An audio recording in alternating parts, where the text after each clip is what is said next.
I'm such a fucking idiot. Let's go.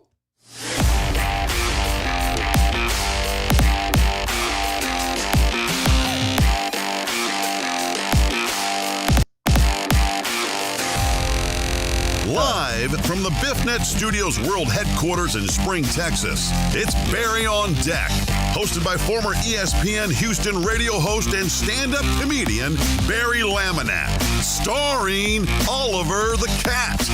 Written by Barry Laminack, produced by Barry Laminack, directed by, you guessed it, Barry Laminack. Featuring sports, entertainment, special guests, film sessions, and some drinking. Okay, a lot of drinking. Viewer discretion is advised. And now, here's your host, Barry Laminack. What's up, you damn dirty deckhead?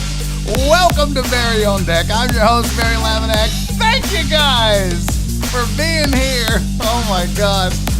What a fucking idiot I am. This is episode number 156 of Barry on Deck, and to this day we have had at least 156 technical problems.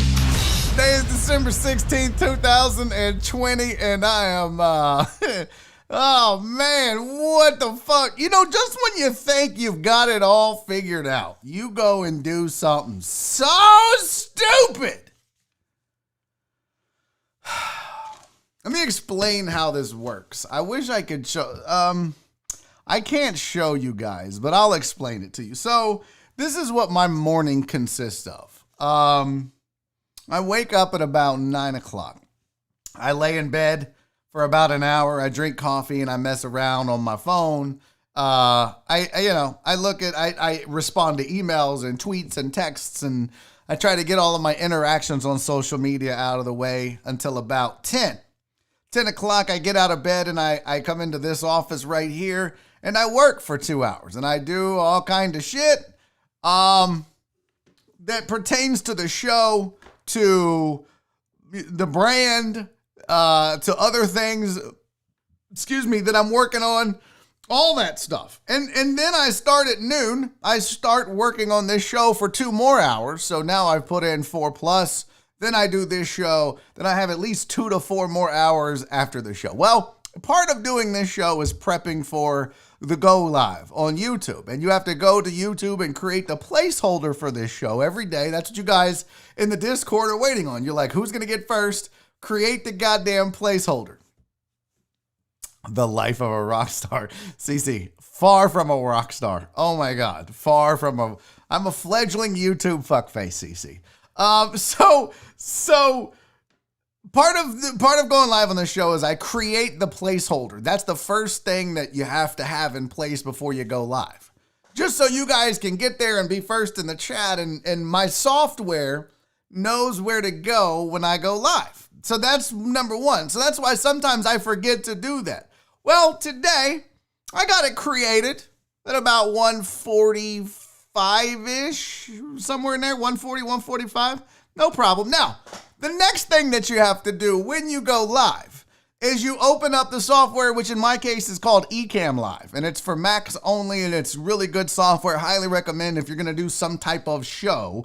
Not necessarily needed for streaming if you're a gamer on Twitch, but if you're doing a show like this, Ecamm Live is really beneficial. If you work for a church or you're doing other kind of stuff like that, Ecamm Live on a Mac is highly recommended. Well, one of the things in Ecamm Live that you're supposed to do, right before you go live, you say what platform you want to go live on. So it's like, boop, YouTube. And then you pick the placeholder that you created. So you did this little drop down and you say, all right, I'm going live on this show, this thing that I created for YouTube. I didn't do that today. So I don't know if you guys saw it, but I just fucking went live on a whole different show for 2-3 minutes. I was like, what's up, you damn... There was no chat. And I was like, why isn't there no chat? There's usually chat. Is this the day they all gave up on me? Is this it? This is when they quit? I was like, And then I was like, why is there no chat? And then I looked, I was like, oh, you stupid ass, you didn't choose to go live on the show. So I had to cancel that and then start over. And here we are. I swear. Such an idiot. Boy, it would be wonderful to have a producer. It really would. Wallace said, I saw it and I was first. Give me my credit. Nope, Wallace, that one doesn't count, bro. That one does not count. You just basically had sex with your cousin. It doesn't count. I mean, you did it. You did it. It doesn't count. Thank you all for being here. Speaking of first in the chat, for the right chat, for this chat, it was not Wallace Wilts. It was Richard Vales. Congratulations, Richard Vales. You're the true G today. You're the supreme deckhead numero uno. Because you were here first. And I love that. Let's get to the chat, shall we? Let's get to the shout outs on the chat. Why is that not working? Why is my little chat button? There we go. Raggedy bitch. What's up to Rick C? Hey, Uriel Villanueva's here. Donna Rogers, my sweet Donna, baby girl. What's up? Sandoval H-Town. Jen, what's up? Jen and I talk a lot. That's a fact. BZH 420 in the building. Wallace Wilts, wasn't first on this show, but was first somewhere else. PK, what's up, girl? Brandon Martinez is here. Sylvia is here. The Reverend Lord Chris Household of the Third is here. Brandon Martinez, 713 Hooligan, a.k.a. Josh. Hang around, Josh. Mark G is in the building. It's D&D Day. What is that? It's Dungeons and Dragons Day? Is that a thing, Mark? If it is, I promise you, very few people actually give a shit about Dungeons and Dragons. Robert Lakesbeard's in the building. Keith Sager's in the building. Who else? I got Chris Reyes. What up, player? Eric Elman. I'm not seeing anybody. It's the same old. There we go. There's Truck Driver Pookie. All right. I fucked it all up. We got Matthew Carruthers is here. Let's go. That's the chat. Now, let's get down to some business. Because you know what today is, you guys? Yeah? It's the Deckhead Raffle.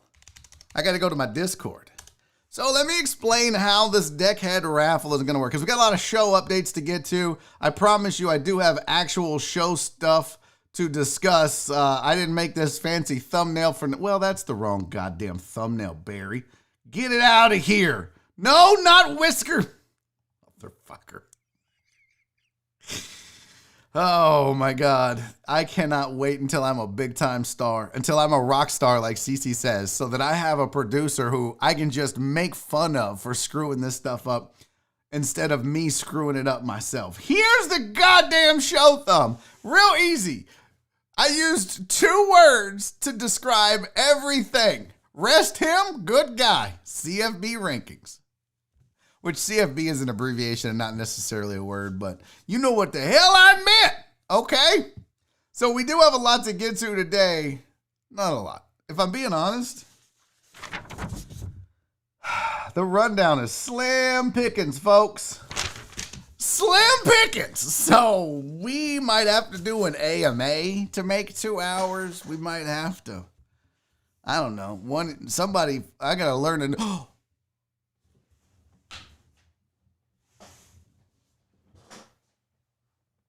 Where'd they go? So I know what we might do today if I run out of stuff to talk about before 4 o'clock. My sister-in-law, I'll get back to the other stuff, the Deckhead Raffle. Trust me, we got time. We got plenty of time. My sister-in-law, Nancy, shout out Nancy. Oh, by the way, what's up, Junior? I saw you in the chat. What's up, Vicente? My sister-in-law, Nancy, gave me balloon animals pack. So she gave me the balloons to make shit with the balloon. You know how you go somewhere and there's like a weird magician that's probably on some watch list or like a clown or whatever, and they make balloon animals and swords. And I was like, I am going to make so many dicks with these balloons live on air. It's going to be ridiculous. I'll stop. So maybe I'll do that. Maybe I'll find what I did with the balloon animals. And that's not them. This is not them, but this is something even better. I'll find what I did with the balloon animals, and maybe you and I will learn how to make balloon animals together, live on air. Would you guys be cool with that? Doesn't matter, because I'm doing it anyways. I just don't know if it's going to be today or another day when I need to fill time. Okay, so she said I'm going to make conga balloons. Just not even fit in the frame. Just can't even hold that sumbitch. You're just like, oh my God. Steve said it's awesome. It's awesome that your family is so supportive of you being a YouTube fuckface. Let me tell you what, man. I've had people like tweet me and text me and be like, man, 2020's been a rough year, bro, especially for you. And I'm like, no, 2020's been amazing for me. Are you kidding me? They're like, you lost your job and this and that. I'm like, bro, or whoever, I never would have imagined the support that I've gotten from so many people. From so many different people and so many different facets of my life. This has been the greatest year for me ever. I mean, it was a shitty year, but in reality, it has been the best year. Because it doesn't matter about the money. It doesn't matter about the job. It doesn't matter about the growth on YouTube. What matters at the end of the day is the people that rally around you, the people that you have in your corner as you take on life. And Jesus, I have 64 amazing people right now, and then a family on 3 sides, my mom's side, my dad's side, and Nora's side, that have all just had my back. I'm blessed beyond belief. And yeah, it's been a bad year, but it has been an amazing year for me. My heart is full. My soul is healthy. And I am just, mwah. You guys are very awesome. Anyways, I'll figure out that. Let's talk about the Deckhead raffle for a second. Here's what's going to happen. I'm going to do that in hour number 2. So we're going to do the raffle in hour number 2. And in the raffle, I meant to make a slide for this, you guys, and I failed you once again. Because I thought that I thought I would be able to write this down in time. That did not happen. So I'm going to find all the details about the raffle at the break. I'll have that for you. But we're going to do the raffle, and it's going to be in hour number 2. Riley said he forgot about the raffle. Well, that sucks for you, Riley. If you didn't get your tickets in, it's too late. It is too late. Okay, here it is. I found the raffle items because I couldn't remember everything that I said I would give. Get out of here. Why are you? All right, so the raffle, the tickets were $5, and $3 of each ticket went directly to the Streamathon charity organizations and us raising money. The other $2 went back into the pot. This is a winner-take-all raffle. There is no second place. There is no third place. So if you got your tickets in, you're either going to win or you're not. All right? $3 goes to the charity. $2 goes to the winner-take-all pot. Along with the winner of the pot, that person will get a custom Barry on Deck shirt. 1 of 1. So I will get with you, and you and I will work on what do you want your shirt to have on it. I mean, it's going to have my logo on it. All right, you raggedy bitches. No, I'm not fucking making you your own merch to sell on your Twitch streams. It's going to have Barry on Deck on it, but we'll figure out a theme around the show or whatever for your one-off shirt. You'll get some swag. I'm going to have coffee mugs made. When those are made, you're on the list, plus a koozie, shot glass, and sticker. Plus, the winner gets to join me on this show for 15 minutes. So you will be my guest, my invited guest. A lot of deckheads and other people like, man, you should have all the deckheads on. And I was like, absolutely not, because some of you are fucking weird, and I wouldn't trust you to be on the microphone on this show and not do something that would get me kicked off YouTube. And some of you would know how to act. So Plus, I don't want to open up the Pandora's box of if I bring on a few people, but not everybody, then feelings get hurt. Then some of you leave because you felt like I was being showing favoritism to other people, and I don't need that. I'm trying to build this thing, not lose people. So it was like, it's just easier if I don't do it.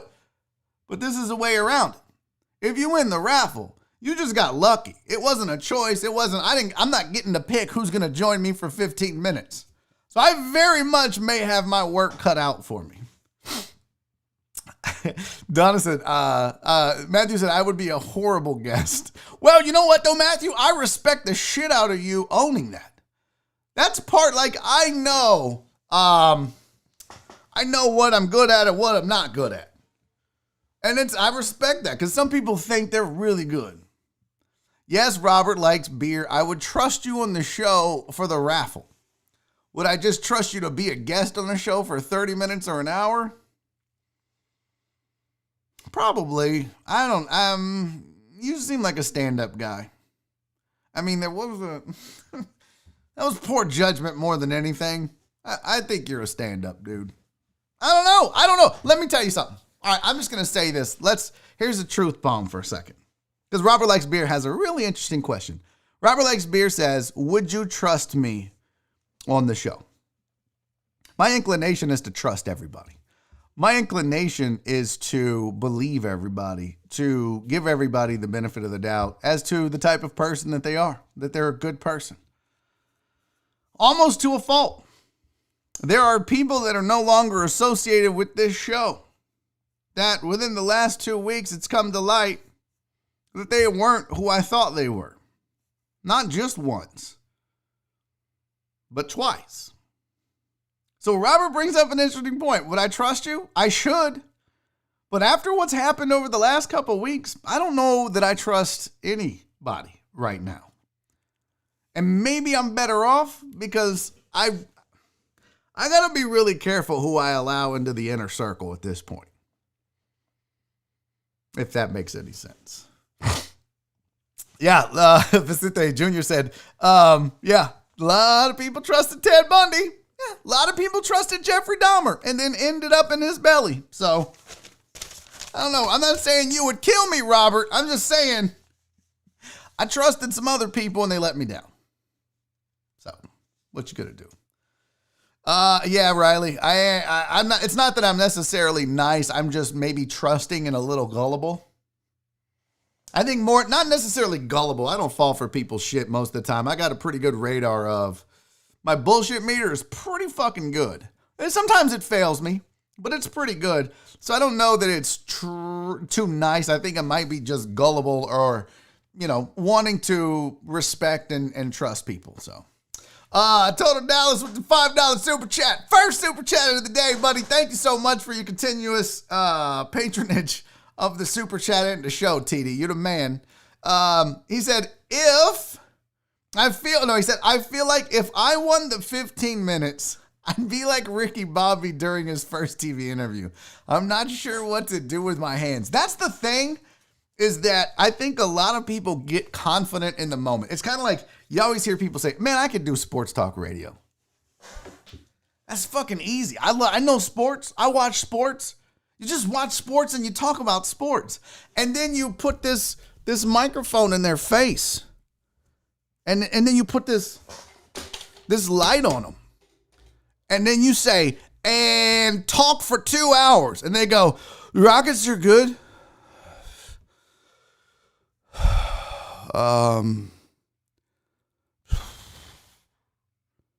Rockets are good. I think James Iraq's well, how much time we got left? 1 hour, 59 minutes, and 37 seconds. You fledgling YouTube fuckface. It ain't easy. I'm not saying that what I do is the hardest thing in the world. It's certainly not. CC made fun of me living like a rock star. I'm not telling you that. I'm just saying that there's a certain skill required to be able to turn on a microphone and a camera and look at it with no one else in this room and talk to this little bulb lens thing right there. For it takes a little getting used to. So yeah, a lot of you giving that first shot might be like, ha, time to go, bitches, and mics are hot.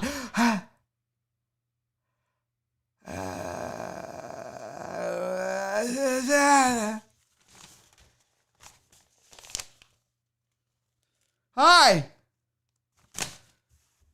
But I dig the confidence, man. For those of you, I dig the confidence. I dig the Rockets good, Texans bad. Mm-hmm. Go sling blade on me. But I added some of y'all here be like, hey, don't you talk about them Cowboys like that. Mm-hmm. Somebody call 911. Mm-hmm. BCH 420, y'all be doing stupid catchphrases. Oh, Barry, I was watching that game, and when he shot, I was like, boom goes the dynamite. That's so great. Oh, man. Chandler said I don't know what this says. I can't read on the fly, obviously. I once went used car shopping. Car dealer sold me and was like, I'll take it. Then she asked if I wanted to test drive it first, and I was like, no, I trust you. She refused to sell me the car until I did. That's pretty good. That's a pretty good salesman there. She said nothing I would talk about would be of depth. That's okay. Like, you know what? You guys don't tune into this show for depth. If it happens, if there's a moment that fits, that makes sense, and that's part of doing this is knowing flow and feel and what's going on. And sometimes, most of the time you get it right. Sometimes you don't. Sometimes you do something awkward or weird or whatever. But see, this show ain't deep. It's the same thing with my comedy. Like people, so what do you want people? Isaiah Carey, when I was on the Isaiah Factor. Oh, let me get that name I just dropped. That's my bad.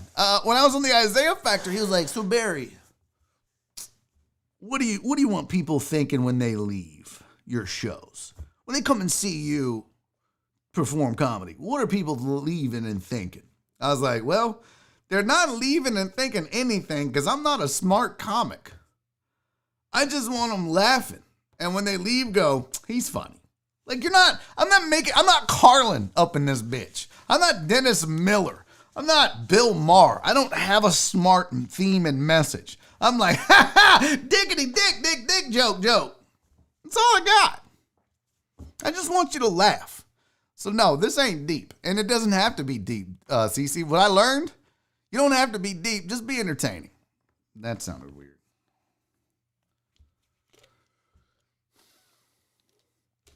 All right, so the Deckhead raffle, the custom shirt, the 15-minute segment, and the swag. All that will happen in the second hour. I promise you we're going to get to that. Also, it is Whisker Wednesday, but before we get to Whisker Wednesday, I got to take a pause for the cause here. I owe someone, let me get my drinks. Oh. I owe someone, we missed a birthday. And that's on me. I got to be a better host. I got to be better organized. I got to be a better person when it comes to you guys. And should we go ASMR on the shop pour? It sounds like a hamster peeing in the tub. Sylvia, December 1st was your birthday. And baby girl, I missed it. And I am so sorry that I missed your birthday. I hope it was good. I hope it was wonderful. And I hope you had an absolute blast on your birthday. And I just want to say one more time from the bottom of my heart, you have been so gracious and kind and sweet to me and supportive. And I feel like a complete jerk and asshole for missing your birthday. But we're here now, damn it. Happy birthday, Sylvia. Also, got to say happy birthday to Justin Swinford. Today is Justin's birthday, you guys. So do me a favor, chat. Can you please wish both of them a happy birthday? Sylvia, because we missed it on December 1st. And Justin Swinford, because today is his actual fucking birthday. So cheers to both of you. I hope you both get road head or a hand job or whatever it is you're into. Happy birthday. Oh. Ha! God damn it. Oh, shit.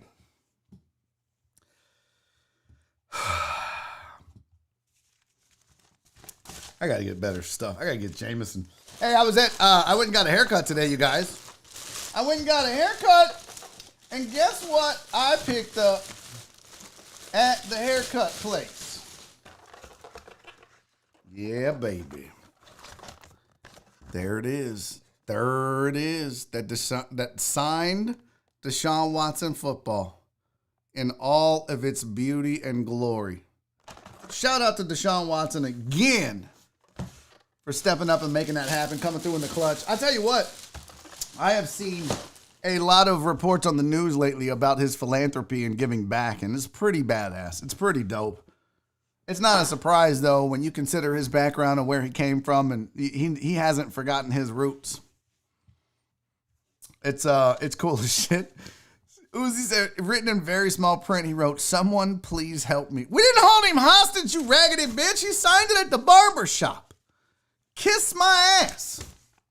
All right, it's Whisker Wednesday. Let's do this shit, because we got the cutest kitty up for adoption for you guys. Oh my God. Now, don't get me wrong. Moose is cute as fuck too.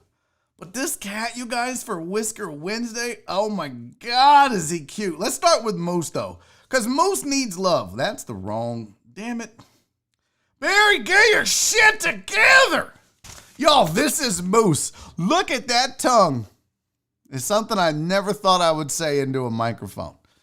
Y'all, Moose is a 2-year-old shepherd mix. He loves to play and wrestle. Duh, his name is Moose. Moose has heterochromia, iridium. Moose got fucked up eyes. It means his eyes are 2 different colors. One is blue and one is brown. He's the Max Scherzer of shepherd mixed dogs.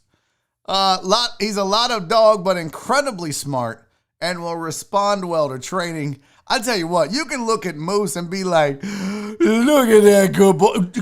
House, yes. Callie needs a friend. Can you imagine Callie and Moose?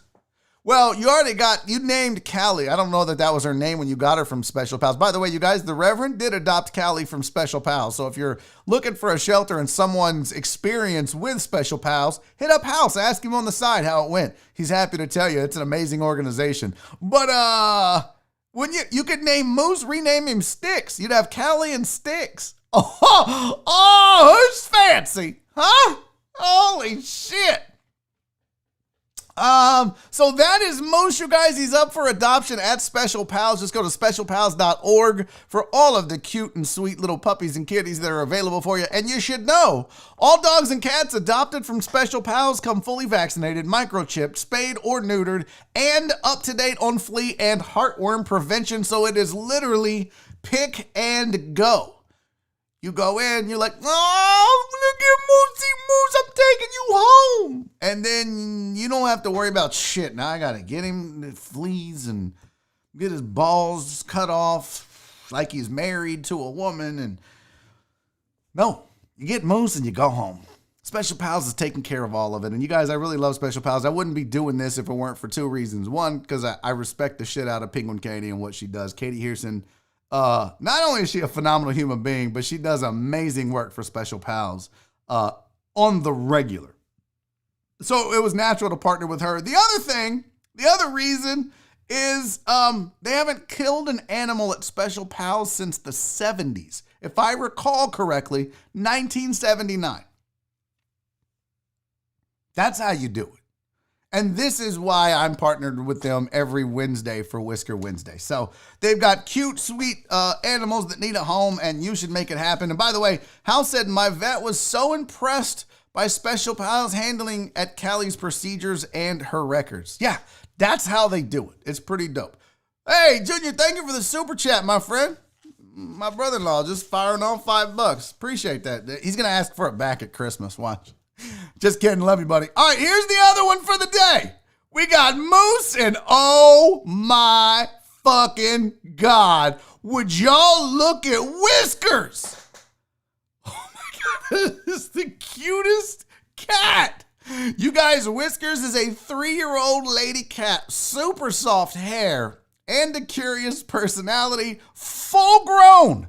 She is full grown, very small, and very quiet. Whiskers loves to prance and show off. She'll make a great lap cat. Holy son of a shit. Would you look how cute Whiskers is? I swear if I didn't have Oliver, I would go snatch Whiskers up right now. Oh my God, this is the cutest damn cat. I think this might be the cutest cat we've had so far. Reverend said, Whiskers looks like an old kitten. She might be 70, she might be 6 weeks. Whiskers is the Benjamin Buttons of cats. PK said she's tiny. Oh my God, let me tell you what. Nora and I had a cat, Sarah, who was like that. She was the runt of the litter and I picked her out. And she never really got much bigger than like 7 pounds or something like that. Tiny. But yeah, 3 years old, small, quiet, loves to be in your lap and loves to prance and show off. What more could you want in a cat? Steven said, why can't you have Oliver and Whiskers? That's a good question, Steven. Why don't we ask Nora? Hey, Nora, how come we have 2 cats? She ain't going to answer because she's working, but I'm telling you right now, I've already asked. Yeah, me, this guy, the guy that didn't even like cats when I met this woman. I'm a cat lover now. Love some kitty. Anyways, so go to specialpals.org to check out Whiskers. All dogs and cats adopted from Special Pals come fully vaccinated, microchipped, spayed, neutered, and are up to date on their flea and heartworm prevention. So again, it's one-stop shopping for you guys. Hey, just a quick reminder, if you're not on the Patreon, do your boy a solid. We're trying to grow this thing, and that starts with you guys, that grassroots team, my squad, my family, my peeps, my deckheads. The way that this show stays going is because of you and by you. And it's also for you. Go to patreon.com/Barry on Deck. If you're not a member of the Patreon yet, you get a literal ton. Well, okay, it's not a literal ton. But this is what you'll get. You get stickers. You get access to the Discord. You get a shout out on the show. You get your name on the scroll at the bottom during the breaks. You get merchandise discounts. You get a koozie. You can get access to the audio version of this show, which is right now only on Patreon. You get an annual gift, and if you get the huge deckhead tier, you get all that plus a semi-annual gift, plus a drawstring bag and a picture of Oliver and 20% off and free shipping on all merch. Go sign up and do it for your boy, all right? It's right there, patreon.com/Barry on Deck. Okay, that is all the warm-ups I have. That took a long time, and Lord, I apologize. Let's get into the sports. I thought I made a headline thing. Oh, it turns out I did make a headline thing. Here's your sports headlines. Wow, I thought I lost that for a second. That was weird. Okay. MLB reclassifies the Negro Leagues as the major leagues. It's about time. It's about time. So this has been a severely long time coming, but if you weren't aware, you heard about the Negro Leagues for a very long time. You've heard about Jackie Robinson and Satchel Paige and all of the heroes of baseball that came from the Negro Leagues and existed in the Negro Leagues that maybe never got out. But were still amazing baseball players, but did not get the opportunity to play at a major league level, technically a major league level, because of the climate of this country at the time. Well, finally, Major League Baseball. So there was a thing that happened in the 60s, I believe, where baseball basically went through and classified what was considered major league and what was considered minor league. And so what they would say is like, all right, to be considered for the major league record, to be considered for major leagues or like statistically or anything else, you had to be like in this version of a league in this year's, in this version of a league in this year's, and so on and so on.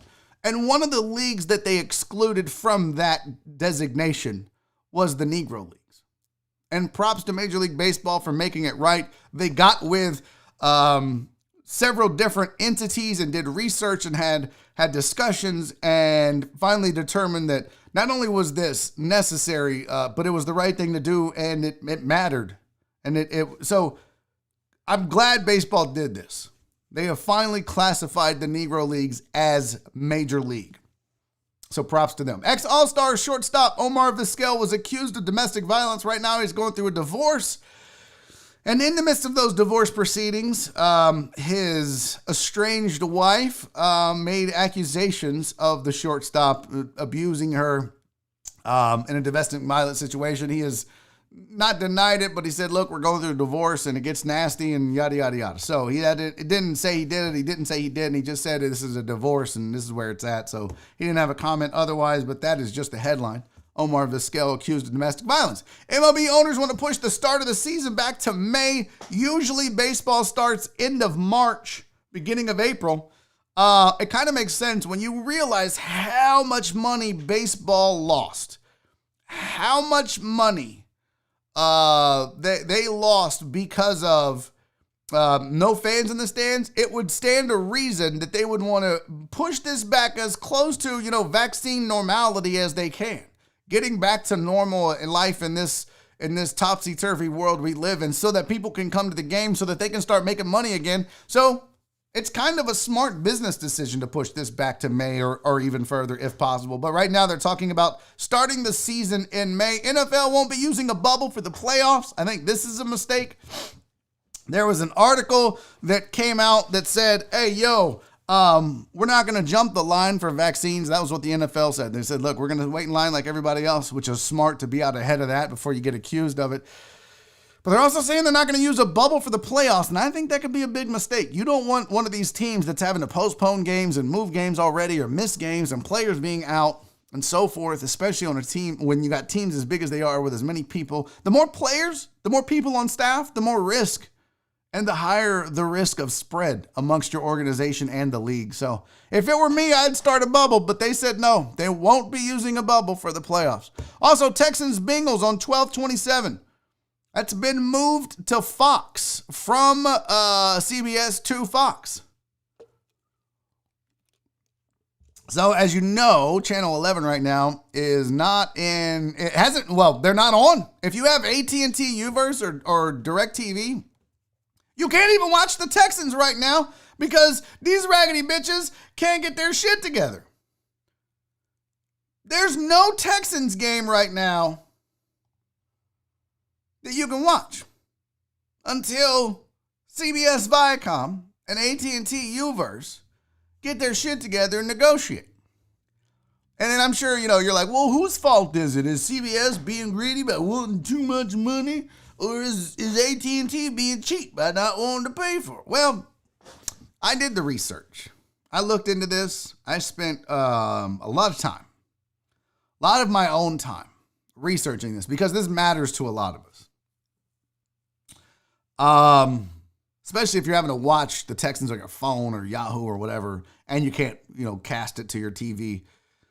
First world problems, man. Jeez. You mean I've got to watch the game on my phone and not my TV? Ugh. What are we living in, Haiti? Ugh. I did the research, and what I found, actually I wrote it down. Hold on. What did I do with it? What I found through my research was fuck both of them.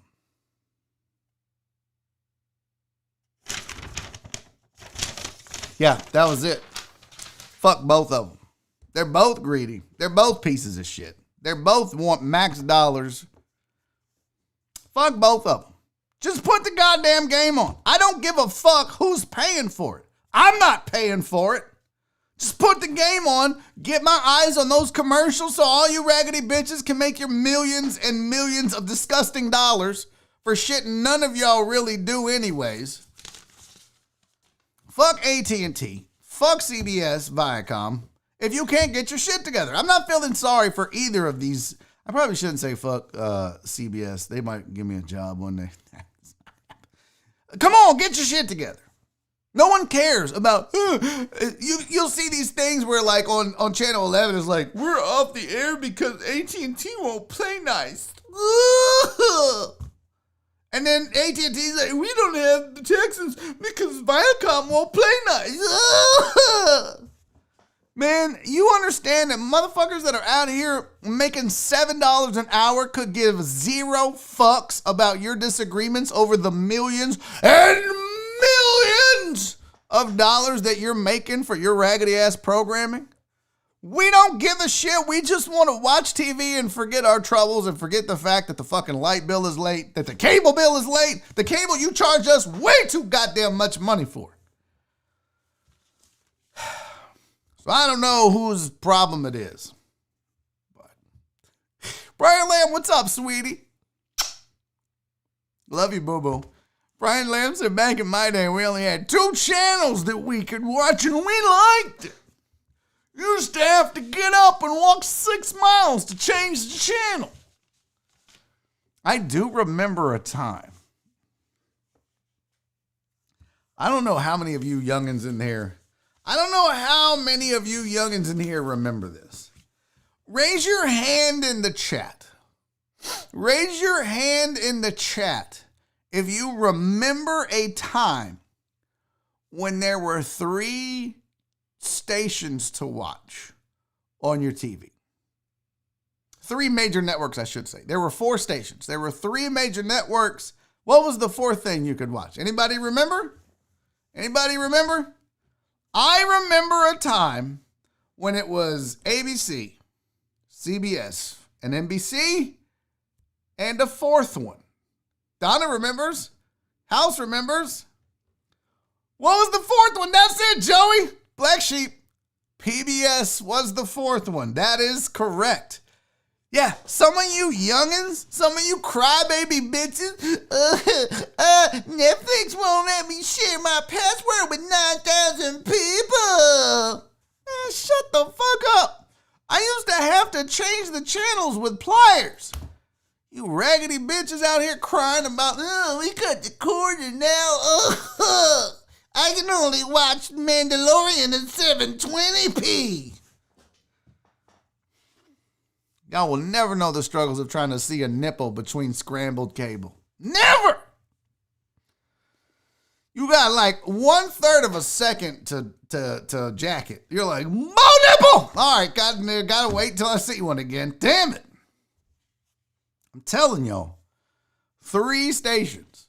2, 11, and 13, and 8. That was it.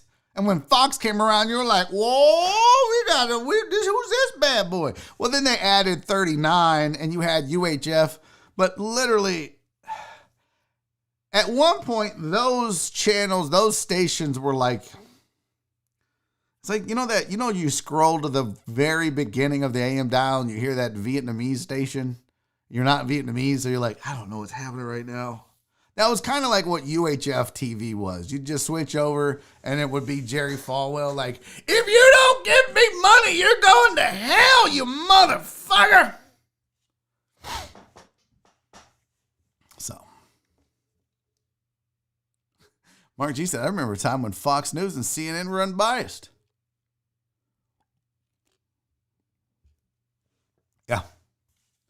Yeah.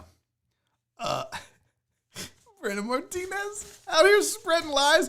White Magic, you won the raffle.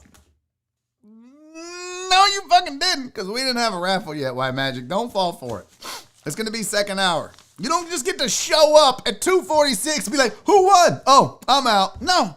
You need to sit through some of this shit. Give Daddy that view time, player. All right, what were we doing? Fuck, I'm way off track here. Where were we? We were on headlines. Oh, yeah. Did we already do? I think we got all the headlines, right? Yeah. Oh, yeah, because that got me off on the tangent of CBS and Fox. Yes, that is correct. All right, big debate going on right now, you guys. The big debate in sports. Well, Houston sports anyways. Oh, I found my CFB rankings. Cool, we can actually do that topic. Big debate in Texans camp. Should the Texans rest Deshaun Watson? Should the Texans rest Deshaun Watson? Maybe. This is real simple to me. There are like major debates happening on Twitter and Facebook and Friendster and wherever else you are socially active about what's right and what's wrong. Well, no, you know what? He's supposed to play. Play it up, blah, blah, blah. And those would be the same people that as soon as he gets hurt are like, why did they let him play? That was stupid. But they won't admit to the fact that they tweeted 2 weeks earlier that he should be playing. And then you got the other people that are like, you know what? You should never give up. You should just keep fighting. They're eliminated. But you should still play it to the end. The fans want to see him play. We pay our money. No, most of you don't. We pay our money. We demand to get to watch him play. Here's the deal.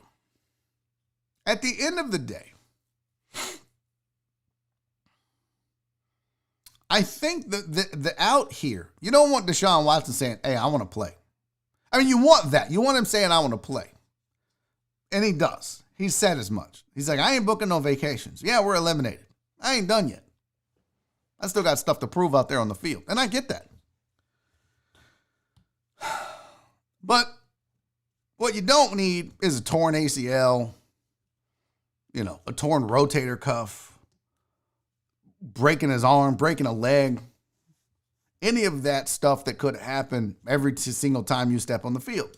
But you also don't want it to be where he becomes an enemy to the public because he took the easy way out to not play. You don't want him becoming an enemy to his teammates because he chose not to play, because he elevated himself above the team. And I'll be quite honest with you, that's not his style. And I'm not just saying that because there's an autographed football sitting on my desk. I would absolutely tell you guys the truth and what I believe. I think it's real simple how this needs to be handled. Deshaun Watson has said the right things. I want to play, and I'm going to play. But I think it's time for the Texans to step in and say, listen, we appreciate that. That's why you're our guy. That's why you're the leader of this franchise. Because you, knowing you have no shot at the playoffs, are going to go out there with no weapons, no defense, and battle, and keep us in games, except the Bears game, but keep us in most games, single-handedly. But we respect you too much to allow that to happen, plus we have to worry about the future, Deshaun. This season is a wash, and it's in your best interest and this team's best interest if you don't play the rest of the season. And that's okay. That's a smart move, guys. I know a lot of you want to get on your high horse about, no, everybody plays to the end. And then he's going to tear his ACL, and then what? You're going to be bitching next year about how much this team sucks. Right now, you have a healthy Deshaun Watson. These games don't matter. These games don't mean anything. And it's perfectly okay and acceptable for the Texans to step in and mandate that he not play against his will, against the will of the people, against the will of his teammates. But say, listen, this is a franchise caliber player. We want to rest him. I don't see the problem with that. I think that's fine. I think they should do it. I think it is the smart move. You're a dumb franchise, Texans. And I'm not saying that to be overly aggressive or mean. Let's call it like it is, you guys. This is the franchise. This is a franchise that went out and got Brock Osweiler and gave him money for what he did in Denver, which turned out to be the dumbest signing ever. It was necessary at the time, but it turned out to be stupid. This is the franchise that traded DeAndre Hopkins. This is the franchise that ran Jadeveon Clowney out of town early. This is the franchise that got rid of Dwayne Brown and then mortgaged its entire future to try to recover from that. This is a dumb franchise. When you base that opinion or assessment on past practices. So stop being a dumb franchise and sit Deshaun Watson. It'll be okay. Look, and the argument becomes, well, they're going to lose fans if they do that. If they didn't lose fans by now, they're not losing fans. If this entire city hadn't abandoned the Houston Texans by now, You think protecting Deshaun Watson and the future of this organization is going to run people off? Making a smart football decision is going to run people off? If you think that, you're as dumb as the guy I argued with in the barbershop today. And it wasn't about that. We'll talk about that argument next hour.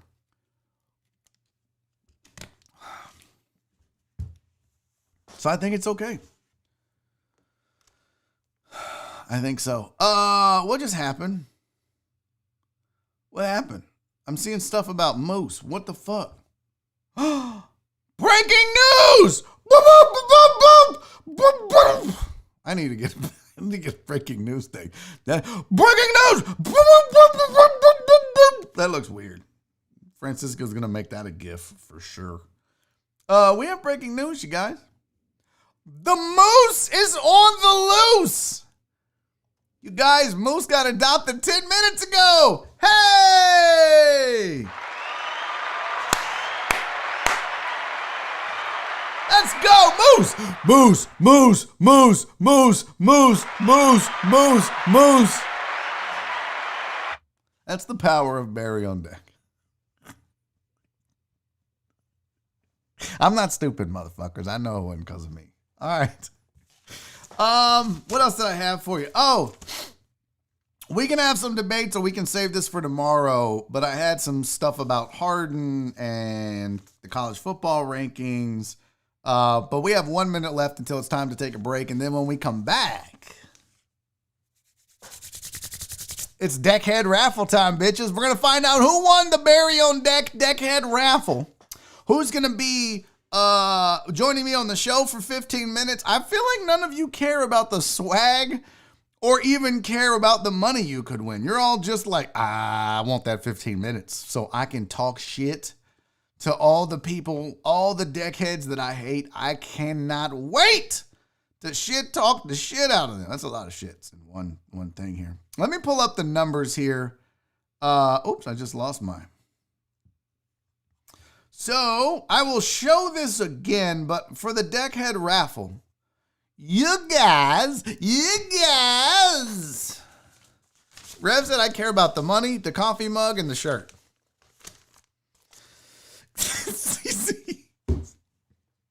CC, congrats, White Magic. No.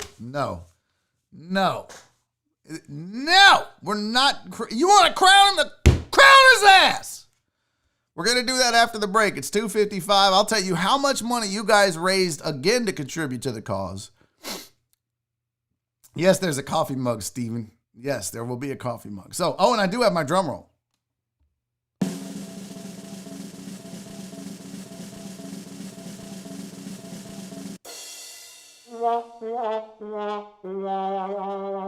That's only if White Magic wins. All right, we're going to take a break. We're going to be back in 5 minutes. Don't go anywhere. Still more show to go. Or come or go. I don't know. It's whatever. That's why Joel Blank led The Usual Suspects. Hey, we'll be back right after this. This is Barry on Deck. Do me a favor, you raggedy bitches. Go grab a friend. Can we get this to 80 today? Can we get this show to 80 viewers at one time? I would love to get to 80 viewers. We'll have a good time. I promise I'll make sweet, sweet love to your eardrum. That's weird. Go get a friend. We'll be back in 5 minutes. This is Barry on Deck.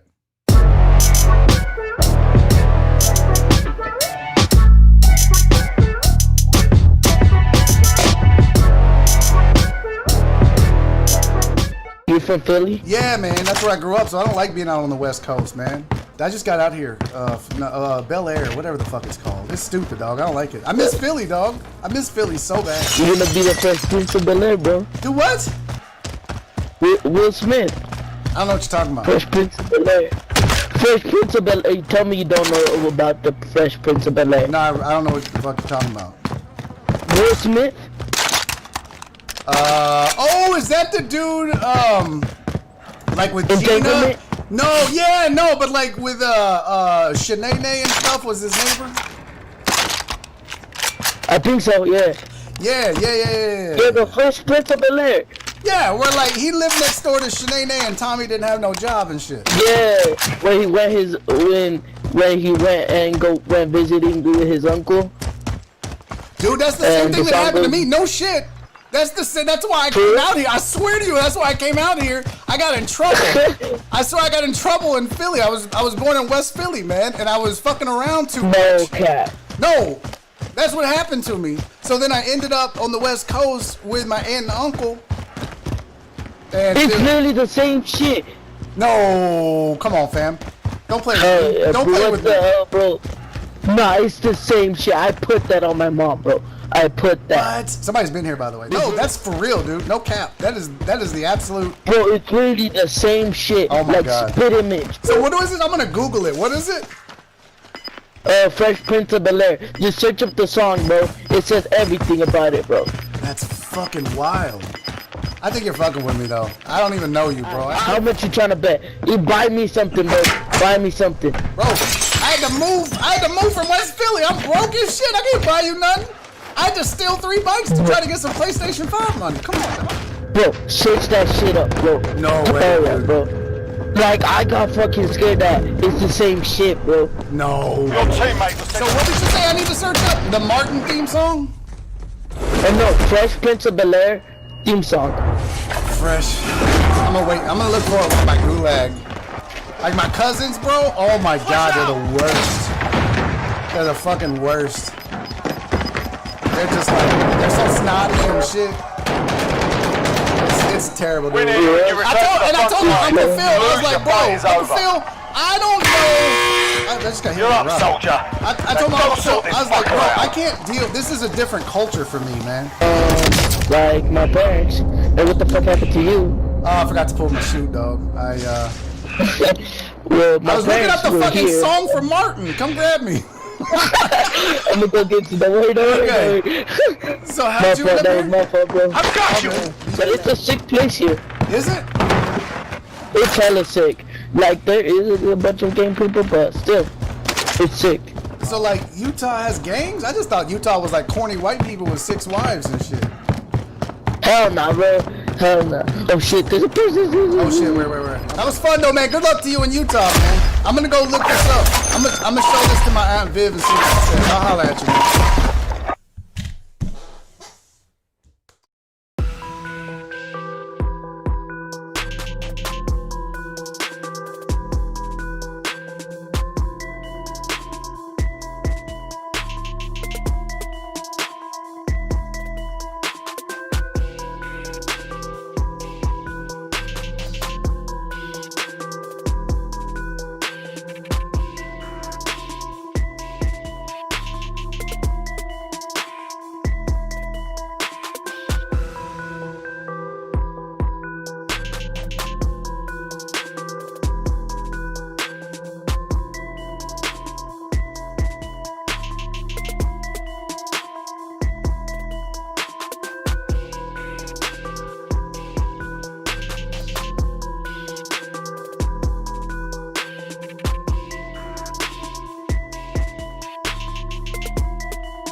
Hey, what's up, you damn dirty deckheads? Welcome back to Barry on Deck. I'm your host, Barry Laminack. Thank you guys for sticking around through the break. I don't know why I'm doing my voice like this. This is kind of weird. By the way, I notice you guys, I'm sure you notice me look off every time I start to talk. I assure you it's not out of disrespect. I assure you that the reason I'm not looking at the camera when I start the show or come back from break and welcome you, it's because I've learned my lesson, and the very first thing and the very last thing I'm going to do, because I can't check if the mic is hot during the break because I intentionally have it muted so that you don't hear me fart, cough, burp, talk, or whatever. But then when I come back from the break, I'm always like, hey, what's up? Welcome back to the show. And the reason I do that, mic check, I'm making sure it's not muted. I'm making sure that in my little screen where it shows my mic level, there's actually a level bouncing there, which means you can hear me. So I assure you it's not me being unprofessional like, hey, what's up, everybody? Welcome back to the show. I can't look at the camera. Just checking. Riley Delisandra, Delisandre, sorry, I fucked that all up. He said, I'm in the middle of moving right now. I'm going to need some lawn help, Barry. Hit me up, player. Let's have that lawn talk. Let's have that lawn talk. I'm here for it, my friend. Hey, before we get to the Deckhead raffle, which I know you are all waiting on, I do want to tell you something I'm waiting on. I'm waiting on you unhealthy bitches to get healthy. Can you guys do me a favor and pledge to me that 2021 is the year that not just you and me, but all of us get healthy? All of us get healthy? If you think you're healthy, how do you know? Have you had a wellness exam?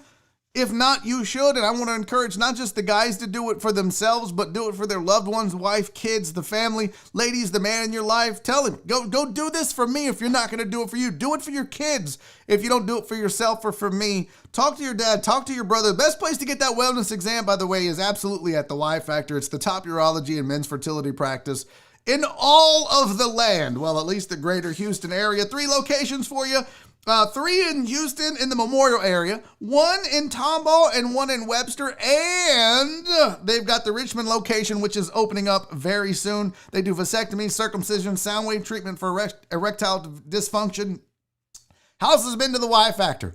I've been to the Y Factor. I'm telling you, this is a great place to go for guys. You know, their slogan is, ladies have OBGYNs, men have the Y Factor. And I went there and I got checked out. I got my wellness exam. I found out my cholesterol was a little high. I had a little scare down there in the hee-hee region, so I went and got that checked out. Turns out it was fine, but they focus on a bunch of stuff: laser testosterone therapy, fertility evaluations, assessment for genital pain, sexual dysfunction treatment, vasectomy reversals, in-office circumcisions, plus the wellness exams, plus so much more. Call them. Get online, mancenters.com. Mancenters.com. Tell them you heard about it on Barry on Deck. They're going to take care of you and treat you like a person and not a number. Listen, if you want the best seafood south of I-10 by far, in the Pearland area specifically, head on over to the Boiling Dragon. They have fresh seafood with an Asian twist. The boiled seafood flavors that they have, which are amazeballs, includes house original garlic butter and Thai basil. House. And they specialize in dishes like the Campanchana, clam chowder, chowder fries, gumbo, catfish and shrimp baskets. Oh, mwah. I cannot wait to get out there and try this myself. Cece said, call me Boiling Dragon because I miss you. Oh my goodness. She loved the food. You're going to love the food. At Boiling Dragon on Instagram, 832-328-5123 is the number. And the address, 11625 Broadway Street in Pearland. For the best and freshest in seafood with an Asian twist, make it the Boiling Dragon. And last but certainly not least on my list of awesome people to tell you about is Hemp Vita. This has probably been the biggest success story for Barry on Deck so far, is Hemp Vita and how much it's changed a lot of our lives. And I'm not using hyperbole here, folks. Talk to the deckheads. Don't let me tell you. Ask them. Ask the people that have vouched for these products that they have used from Hemp Vita.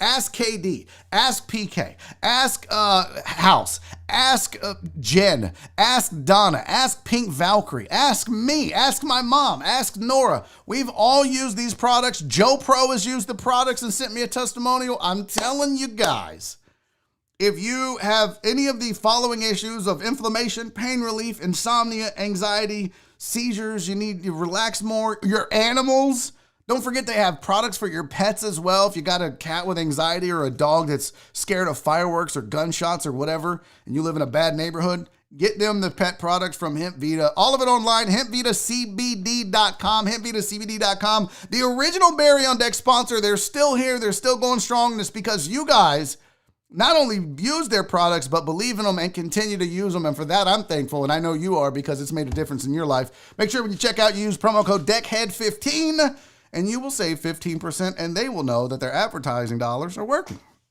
All right. It's hot as fuck. I should not have worn this. I want to turn this fan. Look, let's run an experiment, you guys. Oh, that's the light. That makes it weird in here. I should turn this fan on. Let's see. Can you guys hear this fan? It's going to blow right into this microphone, I bet. Watch.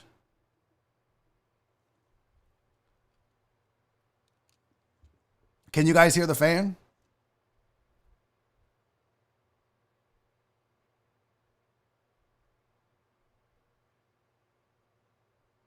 Anybody? Oh my God, thank you. Praise Jesus, I'm running that fan because it is so fucking hot right now. I shouldn't have worn this sweatshirt, nor has it 8 million goddamn degrees in this house because it's cold out. Okay, was that a fart? Nope, my chair farts a lot. This chair that I got for $199 from Staples, it looks fancy, right? Because not fancy, not fancy. Take it off, bro. I'm not taking it off. Then you'd see my nipples. You didn't hear a fart. You heard a chair. You raggedy bitches. It's time, you guys. It's time. That's not. No. Oh, that sounds like it's time for the Deckhead Raffle.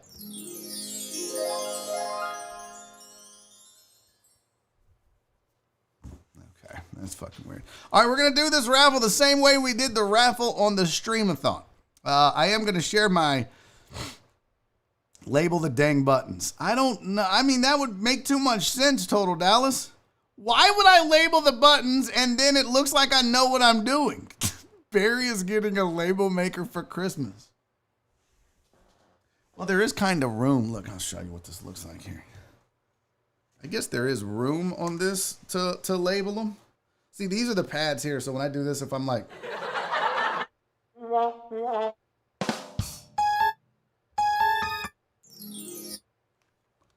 So yeah, I guess I could label them. Do you realize where label the sound effect buttons is on my fucking to-do list?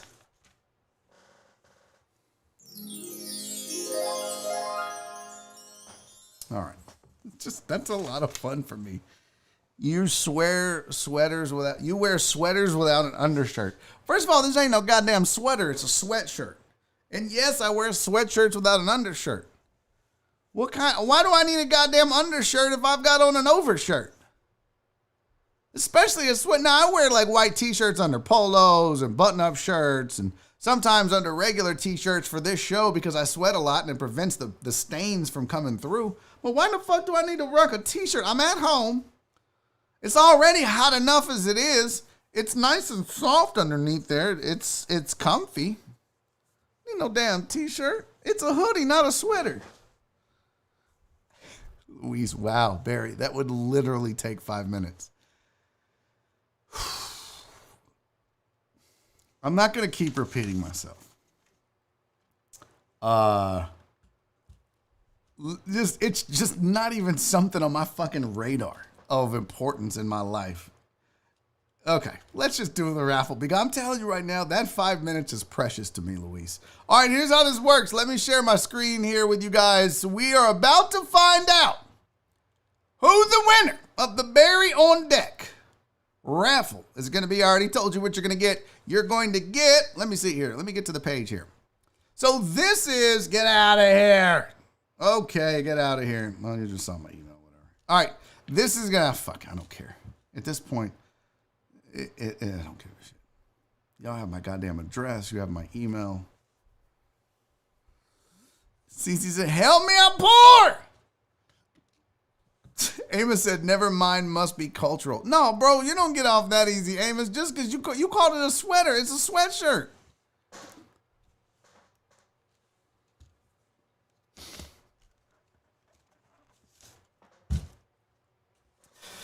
Luis, done. What's your P.O. box? I'm sending you labels. Don't mock me, Luis. Do not mock me.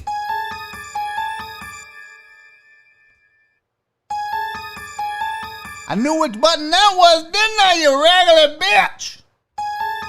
All right, let's do the thing here. Okay, so here's the tickets. These are the number of tickets. So like Santos bought 20, that's 5 a piece, that's 4, that's what he's in for. Uriel Villanueva bought 2 tickets. There they are, Total Dallas with 2. So that's how it works. Jen and people were asking, well, how do you know if we got all the tickets? How do you know if you did it right? I know because Katie and Jen did this shit, and I trust them more than I trust my goddamn self to get it right. That's how I know if this shit is going to be accurate. So here's all the names of all the people that bought tickets and how many. You got Mark, House, PK, Aaron J. Bryant, CC Queen Bee, Jen, Lil Uzi, Charles Garza, Francisco Abarca, Pete Jones, truck driver Pookie, Chris Davis, Keith Sager, Brandon Martinez, Total Dallas, Uriel Villanueva, and Santos Martinez. And that is everybody that has a ticket. So I will tell you, if this is like the NBA lottery, the odds-on favorite to win, it's a 2-horse race from an odds perspective. House got 10 tickets, and Brandon Martinez got 10 tickets. Everybody else, you got Francisco got 5 tickets. Jen got 5 tickets. Ooh, Jen's gonna talk so much shit on y'all. CC got 4, so you can see, and Santos got 4. So there it is. Now, over here on the right, I just wanted to show you guys, this is what you guys did again. A total raised was $285. 171 of that is going to charities. So you guys raised another, what amounts to another $175 for these charities that we're doing with the Streamathon. So amazing to you. The winner take all pot will be $114. D-Mata says he's not on the list. Did you Venmo it, D-Mata, or did you PayPal? Do we have a discrepancy here? Yeah, that's the rules, by the way. That's the other thing. Jen said, did you say Deckhead Raffle? Let's see. Let's go to the Discord. It was very specific. But this is why I went over it, just in case you're missing anybody. Calm down, D-Mata. We're going to get this right. Let's see, raffle. I'll find the thing here. Where is it? Nope, that's the raffle items. There we go. Jump to that.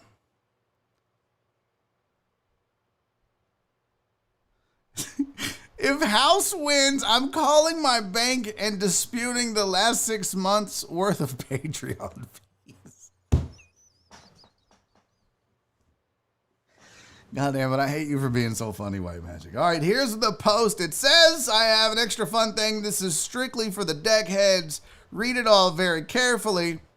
You guys always said you wanted to be on the show. Simply Venmo or PayPal and specify Deckhead Raffle. If you just put raffle, it's going to go to the Streamathon raffle and not this raffle. It is a winner-take-all update. You cannot choose who's going to be on the segment with me. It's either you or nobody, all right?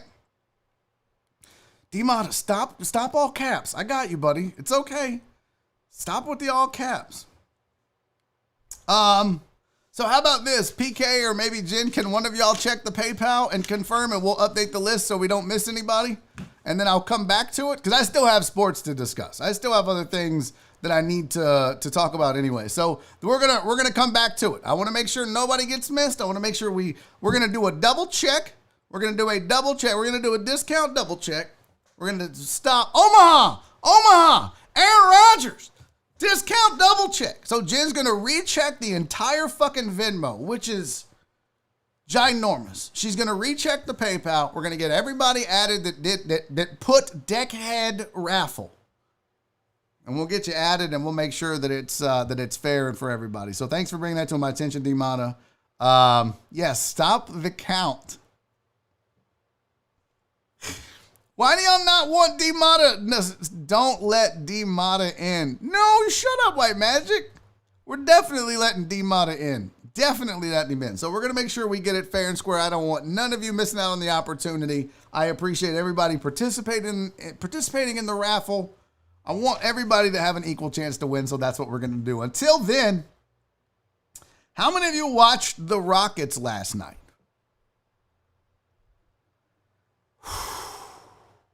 So many thoughts here.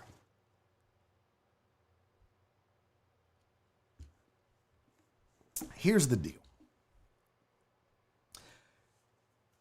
The internet is losing its shit.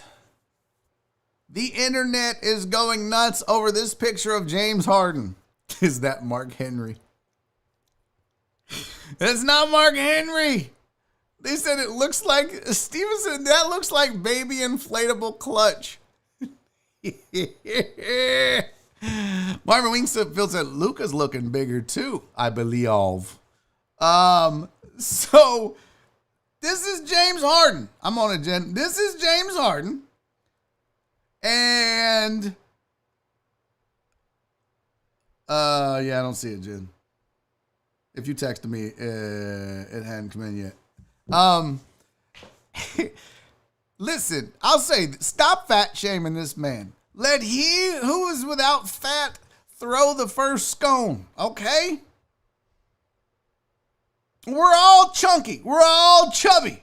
Unless you're 22 years old and don't eat and listen to this show, then every one of you in this chat isn't perfect.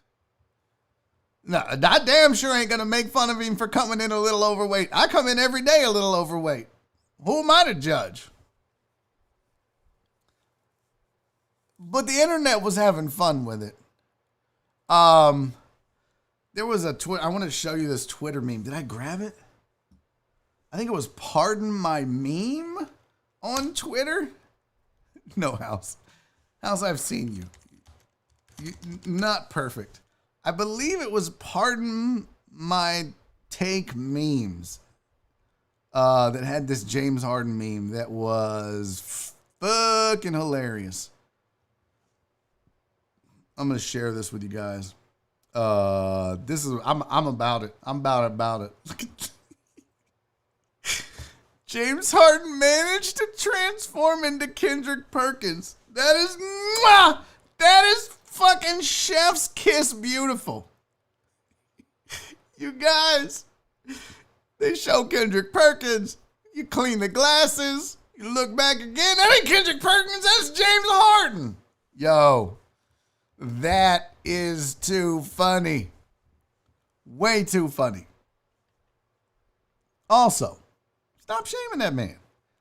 Y'all know James don't come in shape, especially given this offseason and these problems and this turmoil, and you think he was going to come in buff looking like Adonis? Thought he's going to come in with the shoulders of Dwight and the muscles, the biceps of LeBron James and the thighs of Saquon Barkley. I don't know who's got big thighs, man. I don't pay attention. The thighs of Cardi B. It's a little disheartening to see that because you're an athlete. But again, let he who is without fat cast the first stone. You sons of bitches, y'all ain't in shape either, okay? So we should all just chill. It's going to be okay. He was chunky, though. He was a little bit chunky. Let's be real. I get it. It's fun. Don't fat shame, though. Don't fat shame. I got big thighs. and I cannot lie. I don't have big thighs, bro. I got normal-ass thighs. These thighs are normal. Now I'm like some broke-ass Instagram model. I got normal thighs, brosif. I don't have big thighs. I got big chins and big gut. That's what I got. All right, this other thing that I wanted to discuss before we get this raffle thing worked out. CFB playoffs, the college football playoffs. Oh, I see you. Got you, Jen. Got it. Okay, you should have it. I know, I just saw it, PK. I just saw it. I sent it to her. Thank you, sweetie. College football playoff rankings are out. No surprise in the top three. Bama won. Is it Notre or Notre? Notre Dame or Notre Dame? 10-0 at number 2. Clemson at 9-1 at number 3. We need to have some discussions about number 4.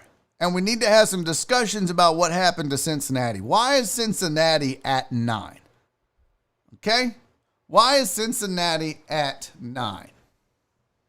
They shouldn't be. They should be a lot higher. I don't know that A&M should be punished for their only loss being to a 10-0 Alabama. How much do you put? They beat Florida. They're one of the two teams that forced Florida to B7, and Florida doesn't lose if that idiot doesn't throw the shoe down the field, which, by the way, the guy wasn't even open when he threw it. Florida should be 9-1. A&M should be 7-1 with a win over Florida. Florida should be ranked, 5 or 6. And A&M should be in the top 4. And I'm not saying that because I'm an A&M homer. And I will also tell you this. Cincinnati should be at worst 6th on this list. But you can make the argument and you can make the case for all 3 of these teams. And I'm open to that. If you want to tell me why Ohio State at 5-0 should be the 4th playoff team, I'll listen. And I couldn't disagree with it. If you want to make the case for why A&M, with the schedule that they've played, should be 4th, I'll listen and I'll agree with it. And you know what? If you want to make a case for Cincinnati at 8-0 and why they are actually better than A&M and Ohio State and should be at number 4, I'll listen to that as well. And yeah, UL beat Iowa State. I do think that they should be up there higher, and Iowa State is too fucking high. Why are they ranked 6th? I don't know why the committee is just, they are just swallowing Iowa State. Stop it. Show some more love to Cincinnati and get off the tip with Iowa State. It doesn't make sense. And for that matter, let's be real. This Ohio State at number 5, at number 4 at 5-0, that's also the committee just, stop it. This committee shows bias and favoritism. Tim Brando came out and said, I'm done with this committee. I'm no longer recognizing college football and the college football playoff rankings. They have excluded Cincinnati. This is all about propping up the Power 5 conferences and not the field and not the rest of the teams that would deserve it, like a Cincinnati right now. Cincinnati should absolutely be in the playoffs. And I refuse to acknowledge this until they figure it out. Because they talk about eye test. Well, they're not looking at everybody, obviously. That was kind of a paraphrase from what he said. Joey Gallo said the same thing. Cincinnati's being punished for not playing. Well, if you're going to punish Cincinnati for not playing, man, you really need to punish Ohio State for not playing because they haven't played but 5 games. You had to rewrite conference rules to make sure that Ohio State could represent in the Big Ten conference game. So it's kind of a sham. It's kind of bullshit. And it's typical of this East Coast media and East Coast organizations, I guess. They are just blowing these Big 10, Big 12, Pac-10 or Pac-12, SEC, ACC bullshit. Just stop, man. Pick the best 4 teams. And if you can't figure that out, then just let them all in. Jesus. Yeah, and Alan Denson, it says, Ohio State is a cash cow. There's no way in hell that, CFB was leaving them out. They could be 1-0 and just beating Lamar, and they would be at least 4. That's the problem, though, Alan. You want the rest of us to respect and believe in the college football playoff rankings, and we can't. And let me just pause for the cause. I don't do this often. I see you, Jen. Thank you. When I tell y'all, Jen and PK are the best.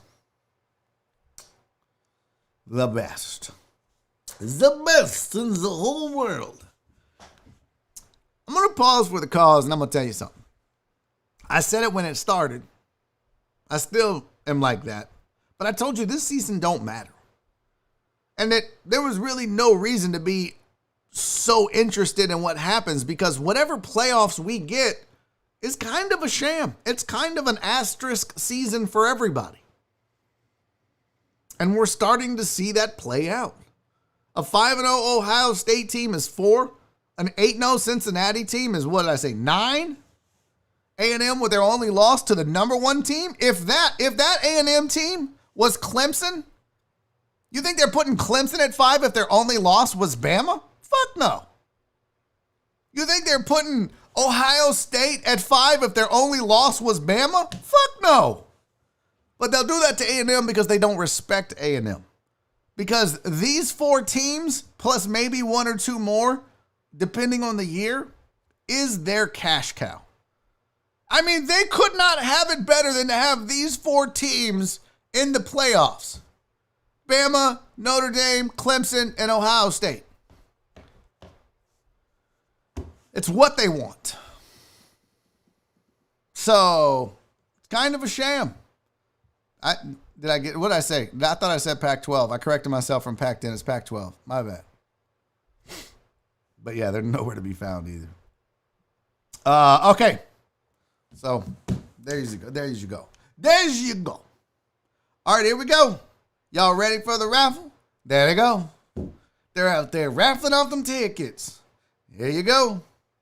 Look at here. Damn, we missed. You got D-Mata's ticket and Walt's ticket. Hi. All right, let's share this again. I'm going to update this formula. This formula times 0.6. Oops. Y'all, this is how I work right here. This is all I do all day. Spreadsheets. I'm going to count them.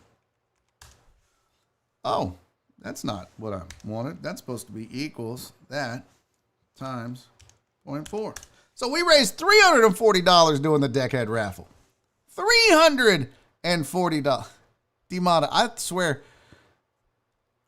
Okay. We fucked up. We fucked up doing this thing for charity, D-Mata. We missed something for this charity thing that we're doing.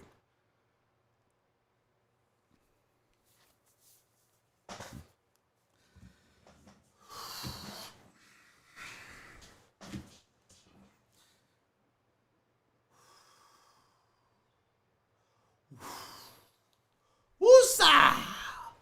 Woosa! All right, so everybody's in. Jen said, yo, I'll give you $5 back.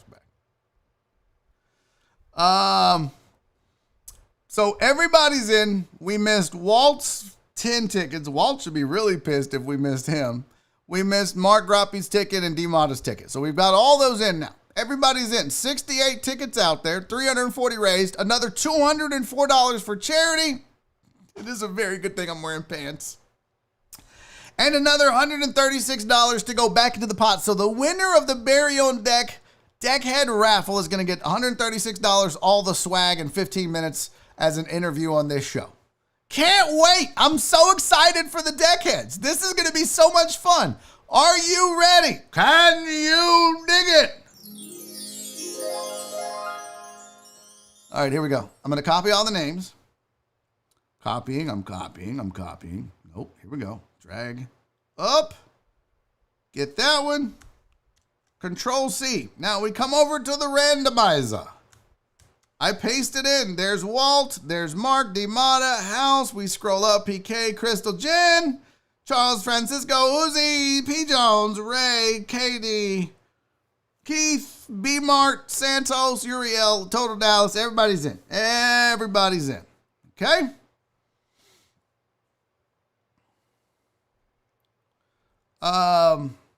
And here we go. Are you guys nervous? I feel like dragging it out. Oh, that's not the wrong one. All right, let's do this. It's just the click of a button is all it is. But you're going to get shut the fuck up, crickets! You're going to get a fancy drum roll no matter what. But the winner of the Barry on Deck Deckhead raffle is...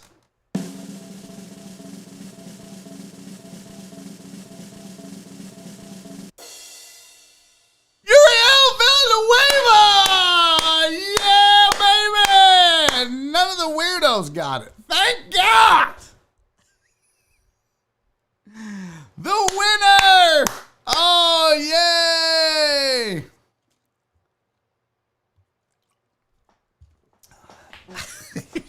Nobody's mad at that. Nobody's upset with Uriel Villanueva winning. If House would have won, y'all raggedy bitches would have lost your fucking mind. If White Magic would have won, you raggedy bitches would have lost your fucking mind. If... I don't know who else. That's probably just the two y'all hate the most, right? But I'm glad he won. He's a good dude. He won it fair and square. Jen said, I love it because I don't know much about him. Great dude. Great dude. He's going to be awesome. We're going to have a good time on the show. He gets the swag. We're going to make a shirt for Uriel Villanueva. I hope he doesn't want me to put his name on it because I'm gonna have to take out a loan just to print all those letters on the Cricut. It's a lot of vinyl trying to spell Uriel Villanueva. And he's not even here. He's not even here. What a raggedy ass hoe. Nobody tell him. Nobody tell him. Let's just see if he comes back and watches this later. Barry look relieved. No, not at all. Listen, bro, I could have rocked with any of y'all. I'm a professional, Charles. You could put OU Mike on this bitch for 15 minutes and I'll make it entertaining. I'm a professional. No, Jesus. Need to be, you raggedy bitches. No. You do not need to be present to win. That's not how this works. You don't get to make the rules. There's no goddamn recount. Settle down, truck driver Trump. You're not getting a recount. Take it to the courts and go lose in there. Donna, look at you making up rules, Demona. That's who did I tell that to? Oh, Brandon, because Brandon was like, if I win, I'm going to give mine to White Magic so he can shit on the house. I was like, look at you making up rules. He's like, no, I was just kidding. I was like, yeah, I know, but that brings up a good point. No passing it off. I know, Jesus. I know. I'm just fucking. I know they're jokes. I'm just fucking with you guys. It just didn't go over well.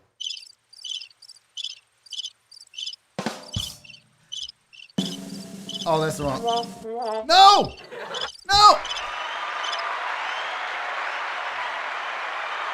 Congratulations, Uriel Villanueva. Not my winner. That's so funny.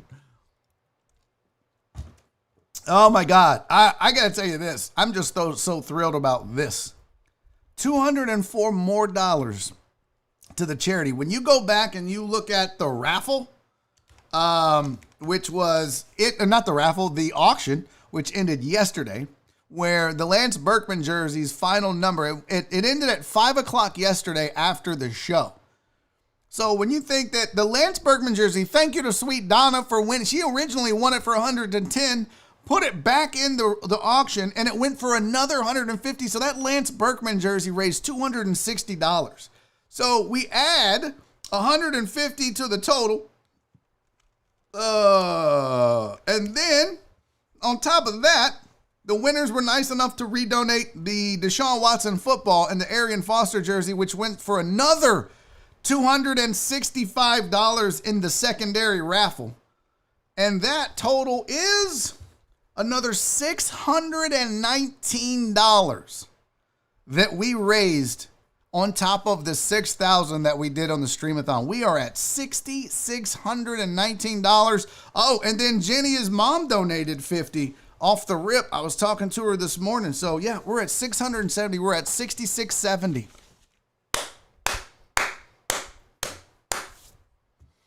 Good job, guys. Good job. I noticed Barry used a randomizer from Dominion. Coincidence? I think not. What? Dominion? What are you talking about? I don't know what that means. Is that the what's it called? Yeah, I don't pay attention to that bullshit. That's the people that have the voting machines. Well, White Magic, you had a better joke earlier. You could have just left it there.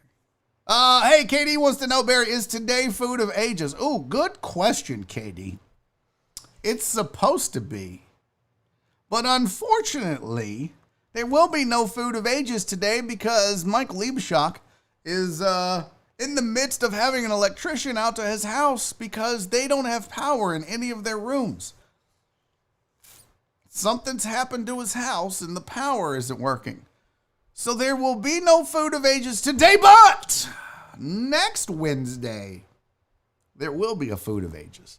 So we're just going to push it back a week and then we'll get back on schedule after the new year because the following Wednesday I'm out of town. You were supposed to have a food of ages today and then 2 weeks from now, I'm not out of town. I have a gig 2 weeks from today that I won't. It's at a bingo hall. It's going to be so much fun. It's me, Billy D. Washington, and I think Juan Villarreal. I'd have to go back and look. It's going to be a killer show at a bingo hall. That's going to be fun. I've never played bingo. I've never gone to a bingo place and played bingo. I am so ready to play some fucking bingo. Like, I'm really looking forward to playing bingo. Like, a lot.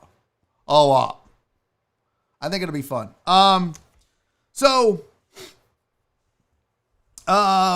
Yeah. No food of ages. Reverend said, I lose and no food of ages. Yeah. CC, you dirty son of a bitch. You dirty dog, you CC. No, I've never played, Donna. Never, ever, ever. We should do like a deckhead bingo night. Not that one, but we definitely need to do a deckhead bingo night. Have you made money, Dimana, playing bingo? I don't even know like what the real money is like. I know it's like competitive with old people. I know a while back, I can't remember if it was on Houston Game Day or on the Suspects, but somebody was telling us about bingo night in the Heights was like a big deal, where like a lot of youngsters went and played. So yeah, drag queen bingo. I'll get out my cod piece. Let's make it happen.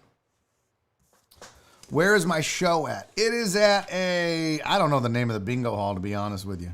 I've got to look at my calendar. That's 2 weeks away, bro. I'll look at that Sunday night. I always look at my calendar for the week and go, okay, this is what I got to do this week. Let's knock it out. So I don't even look until then, which is a lot of times why I forget to promote my shows.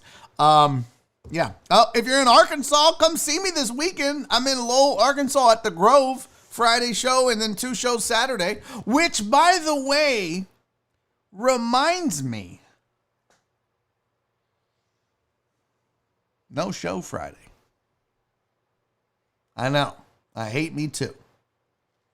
No show Friday. No Lawn Talk Friday. No $5 Friday, which hurts. No show Friday. So, Rev says today is the worst. He didn't win the raffle. There's no food of ages. There's no show on Friday. Oh, also, Rev. I'm just fucking with you. I was going to say something mean. Not doing it. I know. We don't even get sitting on the goddamn corner doing dope. We got to wait till next Friday now. I'm not doing it. Katie, you son of a bitch. Good no lawn talk. You dirty bastard. That's why I'm glad you didn't win the raffle, you raggedy bitch. If you would have won the raffle, Katie, I'd have made you get on here for 15 minutes and talk lawns. You raggedy bitch. No, I don't want you to host on Friday, Tony Garza. And Chris Reyes, it is a good suggestion and one which I hope to be able to implement in 2021. But right now, just technically, it's not a viable option. Going forward, though, that is the plan. Going forward, the plan is if I'm on the road, I can just flip a switch. John Westling can take control, and he will do Barry on Deck as the guest host for the days that I'm out for comedy or whatever, or sick or whatever happens, going forward. So that is the plan, Chris Reyes. It's just not. There's just some hurdles that we've got to overcome in order to make that happen. Now, I will say this. I'm thinking about streaming tonight. I don't know yet. I do have a lot of stuff I need to get done, and I could use the day off to get that stuff done. But I am thinking about maybe hopping on for a couple of hours and just, I don't know. Because last night I tried to do the backstory and it sucked and I had tech problems, so I might hop on for a couple hours. I don't know yet. I gotta talk to Nora because if she knows I have a day off and I don't spend it with her, she's gonna be angry. Am I out of focus? I feel like there's a focus problem going on here. No? Okay, good talk.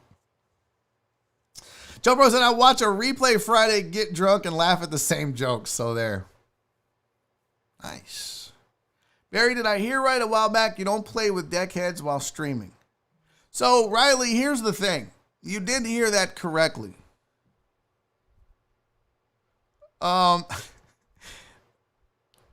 Walt can probably do your show for you, Barry. Walt could do my show for me. Walt knows all my jokes. I was streaming with the Deckheads, Riley, and I was having a good old time, and I enjoyed also being able to stream with them and then switch over to their stream to kind of help grow that, and we all kind of did it together, and rising tide raises all ships. And for those that were really into it, because there were some of you, I'm not naming any names and I'm not knocking you. There are some of you that I would say are kind of hobbyist. I just want to stream. And I dig that. That's fine. But then there are I know that Chris Householder and KD specifically in the beginning, not only are they really good players, because that's the other thing too, is you got to understand, when you're trying to grow a stream on Twitch like I was, people don't just want to watch shitty gameplay. They want you to be entertaining, but they want you to be kind of good. And some of, like KD and House kind of bubbled up to the top as the better deckheads amongst the rest of us as far as playing Call of Duty, and were very serious about developing their Twitch careers and building their Twitch streams. And I guarantee you, if House and KD could be full-time Twitch streamers and that's how they made their money, they would do it in a heartbeat. And I know some of you say you would, but these guys put in the work, they're dedicated, all of those things. So I enjoy trying to help them grow that and kind of getting them monetized and all that stuff. And I don't mind helping anybody do that, but I'm also just one person and I can't help everybody. And as much as I would love to, it's kind of long story. I'm getting way off track. Anyways, long story short, it was brought up that, you really need to, you talk about this person, but you don't talk about that person, and you publish this person, but you don't play. And I was like, you know what? This is what I was afraid of when you help. I can't help everybody, but my intentions were good. So I just said it's easier if I don't do it. Kind of like bringing deckheads on the show. It's just easier to say no to everybody than to try to say yes to some. So, no, I don't stream with deckheads anymore. Just because of that. I would love to, but I don't, because then feelings get hurt. So now it's just me, but I've got this new thing I'm doing, so I think it'll be fun. Hop on when you can. Okay, let's turn into like an AMA. Fuck, do y'all just want to do an AMA? Is that what we're doing? Do y'all want to do an AMA? Marsha, amen, girl. White magic, but what if the person we didn't like you helping is gone?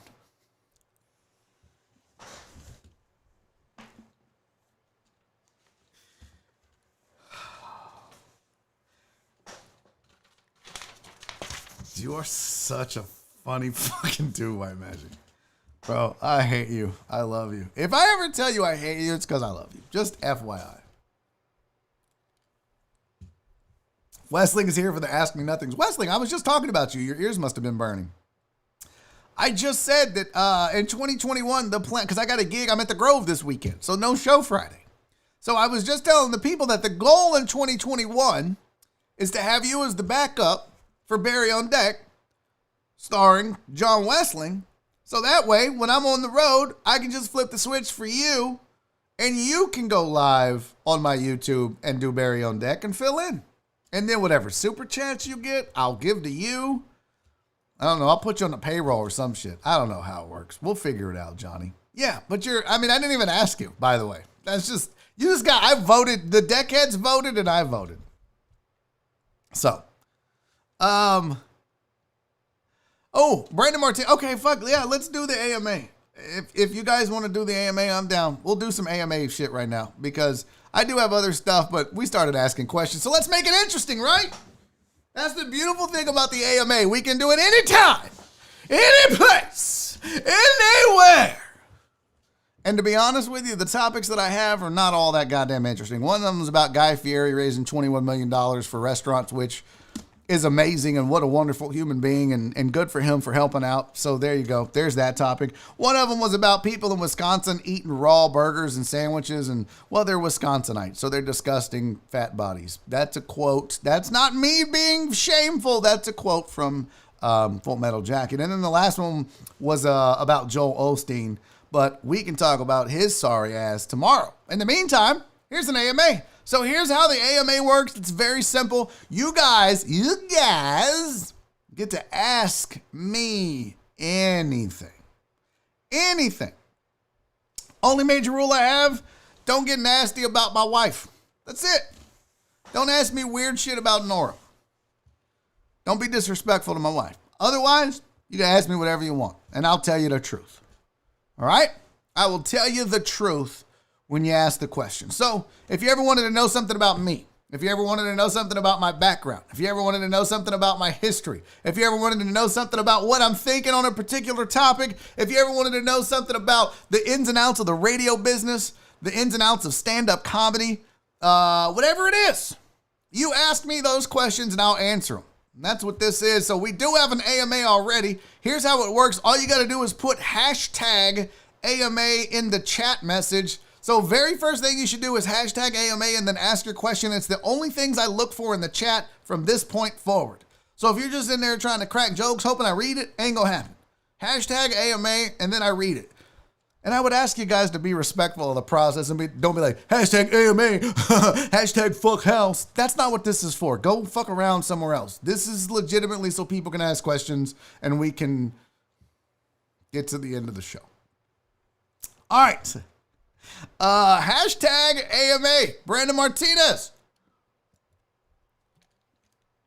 What have you learned from episode 1 to today's episode? Oh. So, fuck it. The whole point of this is that I'm honest with you, right?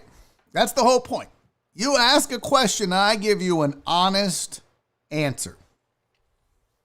So I'm going to preface this by saying that I don't want you guys to take this wrong because obviously this doesn't apply to you. Because you're here right now. And you're supporting me right now. And you've been supporting me since episode 1, or you wouldn't be here. Or you wouldn't be watching this later. Or you wouldn't be participating in the streamathons and all that shit. So I'm going to preface this by saying I need you guys, the deckheads that are still on the Patreon, the deckheads that still are on the Discord and show up every day, to just listen and not assume this is about you. But the thing I've learned, more than anything, since episode 1, is that a lot of people say they'll support you in this world. They don't give a fuck. It's self-serving. It makes them feel good, like they said the right things to make you feel better. Guys, I was easily getting 1,000 to 2,000 views per episode because people were supporting. People were like, yes, Barry, we all got your back. We won't let you fail. That's what people would tell me. Bro, we've got you, man. And then, where are they? Those people. And I know this sounds petty, but this is what I've learned. So I'm getting to the lesson. I'm just telling you the setup and the premise for the lesson. But so many people came out of the woodworks early and I got you. And then slowly, that has started to wane. Slowly, the phone calls that you used to get every day when you were on the radio and were in the public eye from a radio perspective, being an ESPN host, that interest, those followers, those messages, and there's nobody better that can bear witness to this than John Wessling. Your relevance to people, it dwindles when you're no longer in the public, when you're no longer considered relevant. And I guess that sounds contradictory. But what I mean is there are people that'll tell you I'm your fan. I'm a huge fan. I'll give you some prime example. To this day, you guys, I still get messages in my inbox on Twitter, Facebook, Instagram for people that say, man, I am a huge fan, Barry. Huge fan. Loved you on The Usual Suspects. Miss you on the radio, bro. I'm a huge fan. I'll be like, cool, man. Do you listen to Barry on Deck? Nah, I'd never. I can't watch at work. Oh, I know, but you could watch at home that night or later or on the weekend or binge or maybe just catch a half an episode here or there. Do you do that? You know, And I don't expect everybody to watch, but I'm going to say, if you're telling me you're a fan, were you, or was it convenient? So that's what I've learned, Brandon. And it's not just the support of the listeners from the radio station that carried over into Barry on Deck. By no means. My contacts list, boy, it's parched. The phone calls from people that needed stuff and wanted to offer me up. Hey, bro, I got this thing. If you'll just talk about it on the radio, I got this, I got that. Hey, man, love what you do. Keep going. You're super hilarious. You know, those guys that network because you can benefit them later. Well, I guess they look at this platform and say, that's nothing. I want to be friends with someone that's on the radio, which I would strongly disagree with and laugh at their underestimation of the power of the deckheads in this show. Because you guys, we just raised almost $7,500 in 10 days. 12 days. Seriously, like we as a team, along with Jerry Bowe, sat down as a team and raised almost $7,500 in 12 days. And they're doubting the power of what this show can do and what you guys can do. Pretty crazy. We don't have the big ESPN platforms, but boy, we're out here making a difference, are we? So you ask what I've learned? I've learned that friendship is fleeting when you're in the public eye. I've learned that support is just as fleeting. And that's the God's honest truth. I learned you find out who your friends are when you're no longer considered to be relevant and famous, and it's beneficial for them to be able to say, I know that guy. Look, he's in my phone. Westling knows. It's really hard to explain. It's not, the words aren't coming out the way I want them to, but I'll just say this. From the first episode in May till now, you scroll through the timeline and look. You go on Patreon and look. It's pretty obvious. All right, hashtag AMA from the Reverend. What if Uriel breaks his leg with his pipe? Can I replace him? No, not at all. If Uriel can't do the show, then we just don't have a deckhead on the show. That's just how it goes. Hashtag AMA, Charles Garza, where did you get the game over sign? Nora got that for me, but it was on Amazon. I tell you what I'll do, Charles Garza. I guess I can finally throw away my Little Dick Energy sticky note. I'm going to make a note right now, Mr. Garza. I will post the link. Yes, it'll be an Amazon affiliate, but that's a win-win, right? I'll post the affiliate link and get, by the way, don't want to brag, but right now in my Amazon affiliate account, I'm killing it. 63 cents. Yeah, fuck the haters, you guys. I've made 63 cents on my Amazon affiliates. I know, baby. I don't need to get a job. I got Amazon affiliate money. But I will put the link to the game over sign if you want to get one. I actually put it on the Discord, I think. But I'll put it in the description of this show. So all you got to do once it posts is come back, click the link, go buy it. I'll get like 3 cents or whatever, and you'll have a game over sign. So there you go. Hashtag AMA. White Magic, please reconsider streaming with the guys, please. No. Not reconsidering it, White Magic. That is off the table completely because I just don't want to fade disgruntled. Listen, I've lost enough people on the Discord. I've lost enough people on the Patreon. I've lost enough people that watch this show. White Magic, I literally cannot afford to piss anybody else off and run them off. Because we're not, like, I'm not growing right now, which I feel like I should be on this show. I feel like I should be growing, but we're shrinking. But I think we're getting down to the core. We're getting down to the people that actually ride with me, and I'm good with that. I've told you guys this story before. I've said it to guests. I'd rather have 100 people that I know have my back and support me than 1,000. And they use bigger numbers, 1,000 and 1,000,000. I'd rather have 1,000 people that have my back than 1,000,000 people that are just fake-ass fans like I had in some respects on The Usual Suspects. Total Dallas, AMA, which is better for you? 1, live likes, or 2, non-live comments, or are they equal for visibility? The likes matter, but the comments really matter. And that's why I was encouraging you guys to leave me some comments on the videos. I'll tell you what really matters. And Total Dallas, since you're asking. 2 things really matter when you're trying to grow the show. And this is just on YouTube in general. And I don't even know. I've asked experts about marketing a live show. And believe it or not, the response that I got at the time was, you got to treat that thing like a morning show.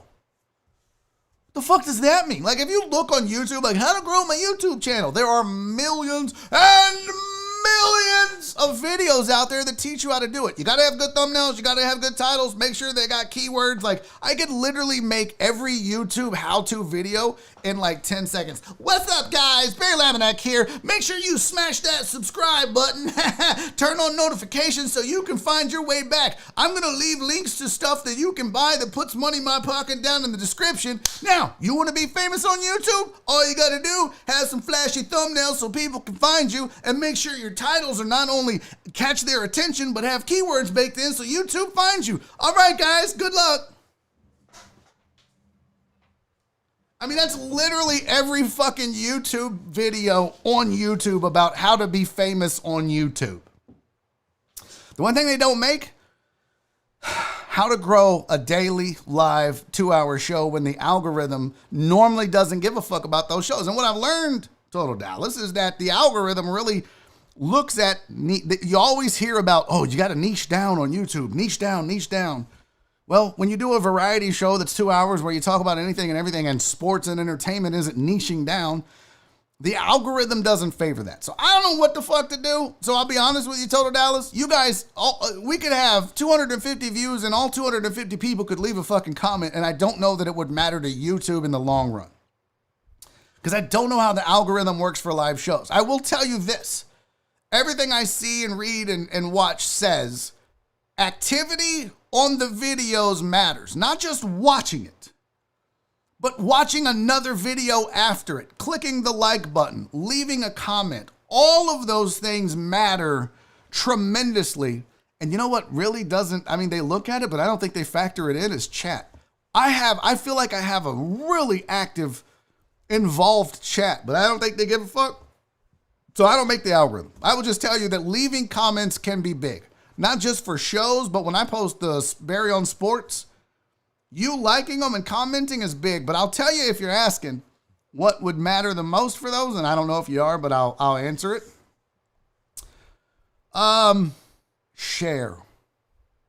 For the love of God, I was just talking about this on the video games channel on the Discord.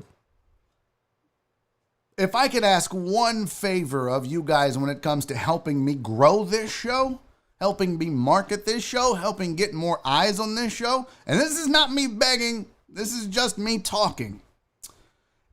The biggest thing you could do for me in 2021 is share the show and share my videos. Because like when I did the first Call of Duty backstory with the Fresh Prince, Charles Garza was the first one in. He said, man, I'm cashing my ticket because this is going viral.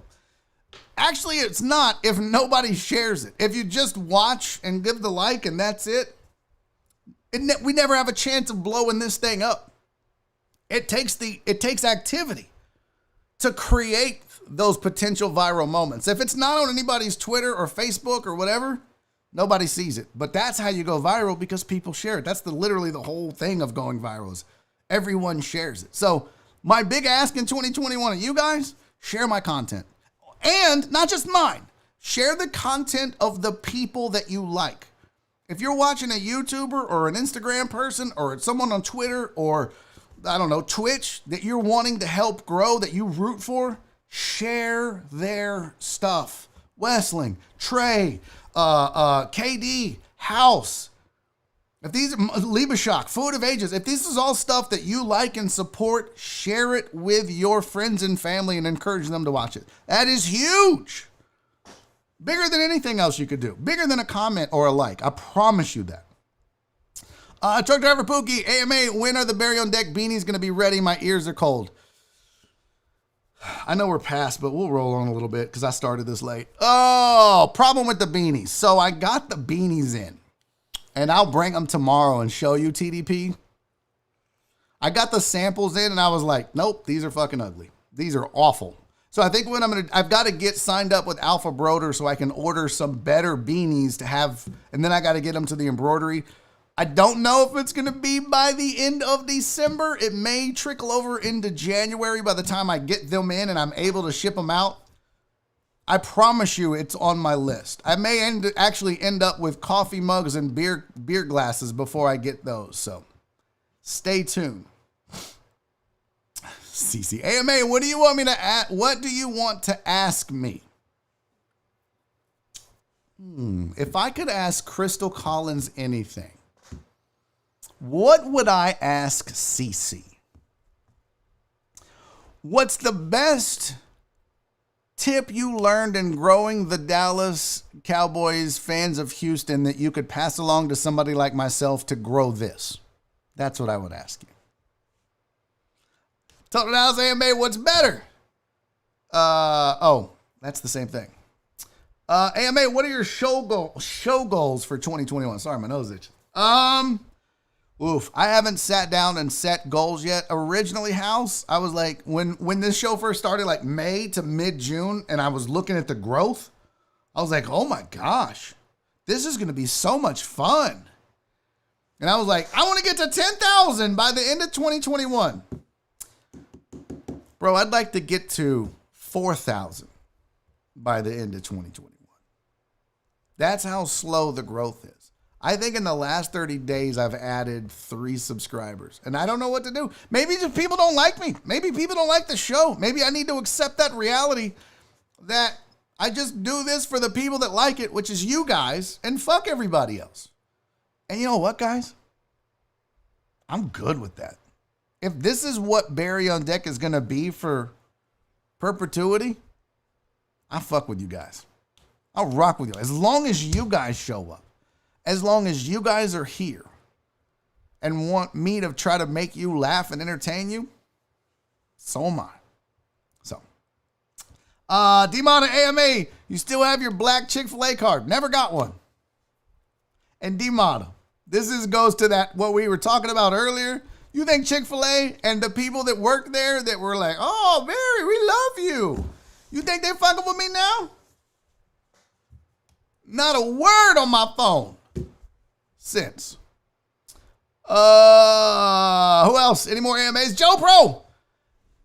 Hashtag AMA, how much do you think the 1,000 view shows early were inflated by the crowd AR Platinum brought over? I don't. I don't think that anybody...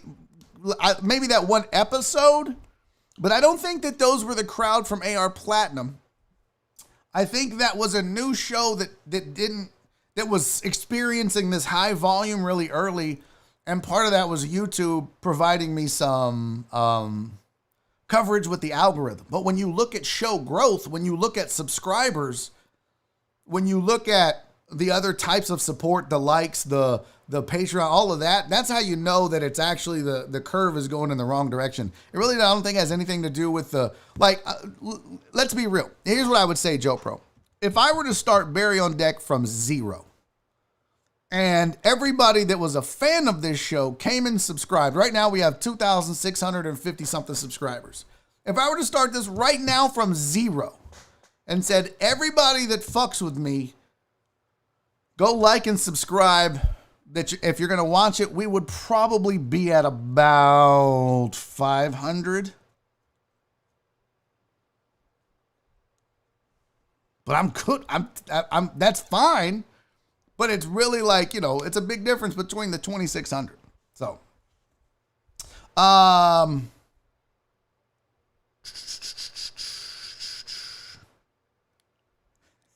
Westling. Is there any more AMAs? I don't want to miss anybody. Still here, Luis. I love you. I fucking love you.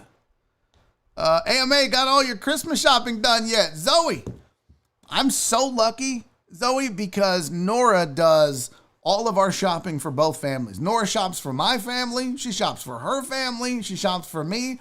All I have to do is take care of the queen. All I have to do is make sure Nora is taken care of. Now, I've already gotten her one gift that she's used. She did the eyebrow thing, what is that called? Where they do the tattoo shit? They like mark it up, and I did that for her.